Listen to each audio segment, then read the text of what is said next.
I lived in an area called Sheepshead Bay. It was a small bay or a small inlet, a lot of private boats there, and a lot of fishing boats that would take you out for $5 a day, flounder fishing, something like that. These boats were about 80 feet long, very low to the water. The only thing sticking up was the pilot house. And they'd get about 70, 60 guys on the boat, scrunched up together, and fishing all day. Now, my grandfather was in the restaurant business all his life, and he was a typical Jewish grandpa. We were walking down there one day, and he says, "You see that boat, the Glory?" I said, "Yeah." He says, "I used to own it." And I figured that this was a story, a real story. I said, "Come on, you've probably never been on it." He says, "No, I never have." He said, "During Prohibition, my friend and his partner, they bought the boat. It was a World War I subchaser, low to the water with a very deep hull.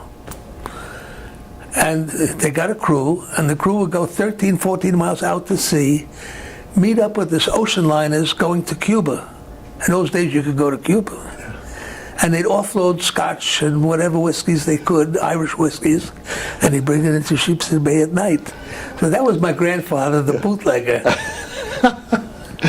He once told me a story. He had, somehow or other, they had some wine that went sour.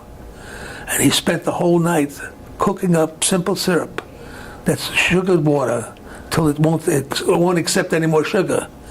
They threw it all into the bathtub with that terrible wine, and they made something close, not quite, but close to like a Manischewitz type of wine. And what about your grandma on that side? She was a very interesting woman. She came from Romania, as did Grandpa. But as a young girl, she worked for the royal family as a dressmaker.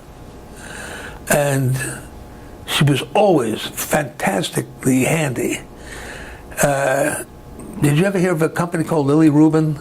Of course. Very expensive. Well, she was the beginning with Lily Rubin in the United States. Excellent craftsman. In fact, her brother was a craftsman. He built the top of the Eiffel Tower.